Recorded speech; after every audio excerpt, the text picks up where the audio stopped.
करेंगे कि रात में ही बना लेंगे? तो बनाना तो पड़ेगा ना। समझ में आया? तो क्या हुआ मेरा क्लोजिंग स्टॉक? समझ में आया? तो जितना हमको खाना है वो क्या हो गया? सेल्स। हमको आज रात को इतना खाना है और रात में ही हम शाम में खाना बना रहे हैं, तो दो, हम मान लेते हैं 2 रोटी खाएंगे, और 2 रोटी हमको सुबह के लिए भी रख लेना है, क्योंकि हम नहीं बना पाएंगे, हमको लेट होगा कहीं, तो 4 रोटी हम बनाएंगे। समझ में आया? तो 2 तो हम खा लेंगे, मतलब सेल्स प्लस 2 क्लोजिंग स्टॉक, क्योंकि हमको सुबह में वो चाहिए होगा खाने के लिए, माइनस ओपनिंग स्टॉक। और पहले दिन का या सुबह का हम बनाए या उससे भी पहले का 1 रोटी बचा हुआ, तो क्या बनाना पड़ेगा हमको? नहीं। तो हम अब देखें हमको बनाना कितना है, तो 2 रोटी हमको खाना है, अभी 2 रोटी सुबह के लिए रखना है, और 1 रोटी तो पहले से है, तो उतना तो बनाना नहीं पड़ेगा। मतलब 4 रोटी बनाना होता, लेकिन 1 पहले से है, तो 4 माइनस 1 कितना हो गया? 3। तो बनाना कितना है आपको? 3। अब समझ में आया? तो ओपनिंग स्टॉक को इसलिए माइनस करते हैं, नहीं माइनस करेंगे तो 4 बना देंगे, तो खाएंगे तो फिर 1 बच जाएगा। समझ में आया आपको? तो ये इसीलिए हम लोग क्या किए, सेल्स जितना हमको बेचना है उसमें हम उतना तो बनाएंगे ही, प्लस क्लोजिंग स्टॉक, क्योंकि उतना हमको रखना ही है तो वो भी बनाना ही पड़ेगा आपको, और माइनस ओपनिंग वो बनाना नहीं पड़ेगा क्योंकि ऑलरेडी बना हुआ है। क्लियर हो गया सबको? क्लियर है? तो ये हो गया माइनस। परचेज बजट ये क्या शो करता है? क्वांटिटी और cost of materials to be purchase, कितना हमको खरीदना होगा मटेरियल और उसका कॉस्ट कितना आएगा। क्लियर हो गया सबको? तो एक बार यूनिट निकल गया तो प्राइस तो हमको पता ही है मार्केट में कितना, उसे इनटू कर देंगे। क्लियर हो गया? तो समझ में आ गया सबको? ठीक है, तो उससे तो वो तो कॉस्ट तो निकल जाएगा, मेनली हमको क्वांटिटी को देखना होगा, कितना क्वांटिटी है। आइए डायरेक्ट मटेरियल बजट। ये डायरेक्ट मटेरियल बजट क्या जो हम लोग किए थे ना, डायरेक्ट जो लगेगा ही मेरा प्रोडक्शन में, है ना। ईंट बना रहे हैं तो बालू लगेगा ही हमको, मिट्टी लगेगा ना। ठीक है, तो estimates material required for production, इसमें सिर्फ किसको देखेंगे? मटेरियल को, क्योंकि डायरेक्ट मटेरियल का बन रहा है ना सिर्फ। क्लियर सबको? ठीक है, तो इसको क्या बोलते हैं? Direct material budget. ठीक है, अगर सिर्फ डायरेक्ट मटेरियल को ही अगर हम कंसीडर कर रहे हैं, उसमें परचेस था, उसमें सब आ गया। ठीक है, डायरेक्ट लेबर बजट। ठीक है, तो इसमें सिर्फ डायरेक्ट लेबर को ले रहे, estimates labour hours, labour cost required. Overhead budget, overhead हम लोग जानते हैं जितने भी इनडायरेक्ट खर्चे होते हैं। Estimates factory administration and selling overhead. ठीक है, कॉस्ट में हम लोग पढ़े ना, ऊपर क्या आता है हमारा? प्राइम कॉस्ट, फिर क्या आता है? फैक्ट्री कॉस्ट आता है ना। तो जितना भी फैक्ट्री ओवरहेड है, फिर ऑफिस एंड एडमिनिस्ट्रेशन, फिर सेलिंग एंड डिस्ट्रीब्यूशन, है ना। तो वो सब क्या है मेरा? इनडायरेक्ट है, क्योंकि डायरेक्ट वाला सारा चीज तो कहां चला गया? प्राइम में क्या बोलते थे? Direct material, direct labour plus other direct expenses. Clear सबको?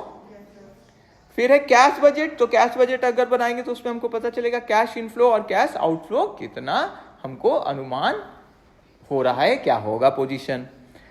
ठीक है, तो वो भी कैसे लगेगा? कितना हम बेच देंगे माइनस कितना हमको परचेस में लगेगा माइनस अदर खर्चा, तभी ना पता चलेगा कैश कितना हमको लग रहा है, संभावना रहेगा और कितना जाएगा।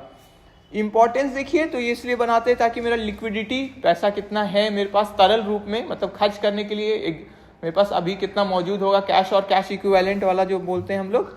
ठीक है, तुरंत जो कैश में परिवर्तित हो जाए, और प्रिवेंट्स कैश शॉर्टेज।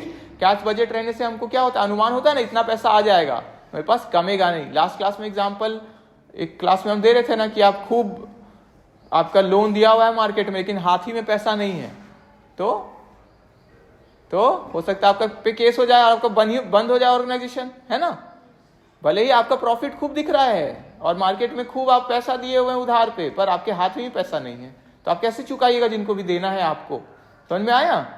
इसलिए दुकान में ज्यादातर आजकल क्या लिखा रहता है? आज नकदी कल उधार, या उधार मांग कर शर्मिंदा ना करें है ना। ठीक है, फिर कैश एक्सपेंडिचर बजट। क्यों? क्योंकि कैश होना जरूरी है ना हाथ में। समझ में आ गया? पैसा होना तो जरूरी है ना, मतलब हाथ में बोले का मतलब बैंक में भी, क्योंकि आजकल तो यूपीआई से भी पेमेंट हो जाता है। वो भी किसके अंडर अब आता है? कैश ही ना बोलते हैं हम लोग। हाँ, पैसा है कि नहीं तुम्हारे पास? बोलते हैं लाइए अपना यूपीआई, है ना, ये लाइए क्यूआर स्कैन करके हम तुरंत दे दे, है ना। आजकल क्या है, हम लोग चेंज और ये सब तो कम ही रख रहे हैं ना दुकान वाले लोग के पास, इसीलिए। या फल वाले लोग देखिए क्या बोलते हैं आजकल कि चेंज नहीं है ना। ठीक है, तो ज्यादातर कोशिश क्या करते हैं कि नहीं, अच्छा यूपीआई का क्यूआर स्कैन करिए और पेमेंट कर दीजिए, है ना। ठेला पे भी देखिए ना आजकल, कुछ दिखे ना दिखे, फल सब्जी ठेला पे QR वाला कोड जरूर दिखेगा, है ना, बीच में रखते हैं ना वो लोग, हाँ लीजिए, है ना।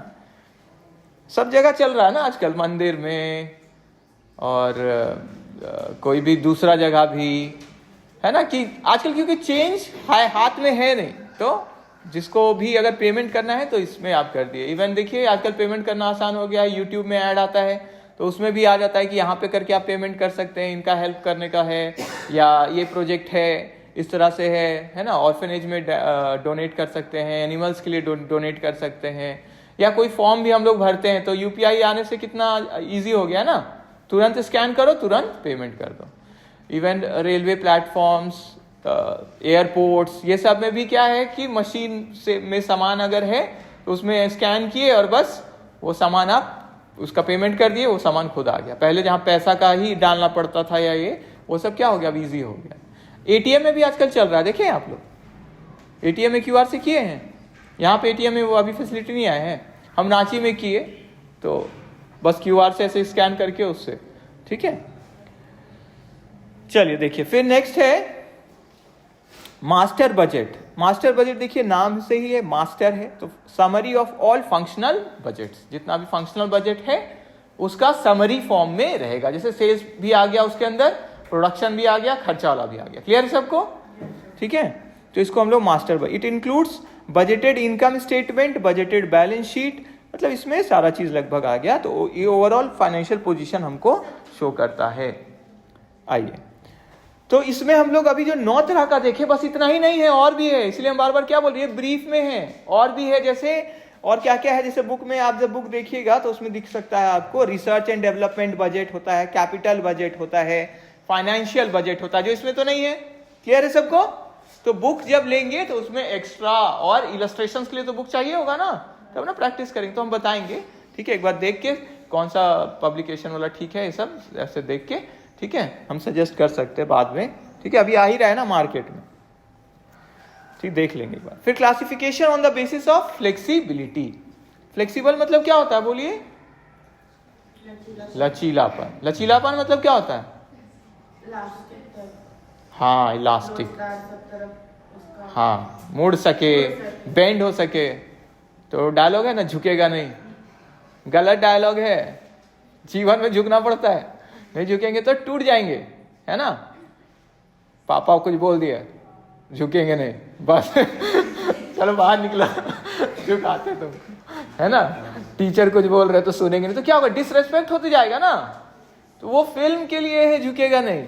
झुकना कहाँ नहीं चाहिए, जहां आपका उसूल का बात हो जाए, है ना, जहां पे ऐसा बात हो जाए कि नहीं ये मेरा अंदर से हमको लग रहा है ये गलत है, ये नहीं होना चाहिए, वहां नहीं झुकना चाहिए, है ना।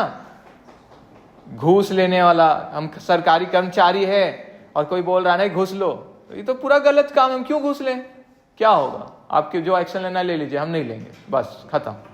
समझ में आया, मतलब, या किसी कोई दबाव डाल रहा है ऐसे करिए, है ना। तो ये यहाँ नहीं झुकना है, समझ में आया। झुकना कहाँ नहीं है, जहां आपका दिल और आत्मा ही बोल दे ये एकदम गलत है, तो उस चीज के लिए नहीं झुकना चाहिए। हाँ, मान लेते हैं फिर भी आपके हाथ में नहीं है तो ईश्वर से प्रार्थना करना चाहिए कि हम नहीं करना चाह रहे हैं ये काम, लेकिन किसी कारण से देखिए करना पड़ रहा है, तो हम नहीं चाहते हैं ये हो, तो आप मत होने दीजिएगा। अब हम आपके भरोसे ये कर रहे हैं, आप मत होने दीजिएगा।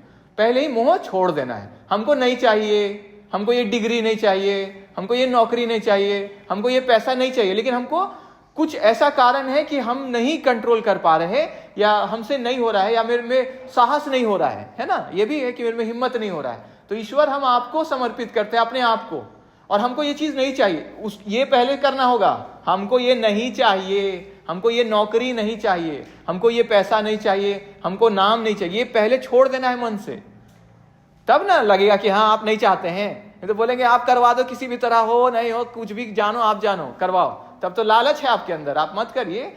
ऐसे बोलना है ईश्वर को, नहीं चाहिए हमको नहीं करने का इच्छा है, लेकिन हमको करना पड़ रहा है, आप मत होने देना। अगर नहीं अच्छा है ये काम तो आप मत होने देना, बस हो गया, आपका काम खत्म।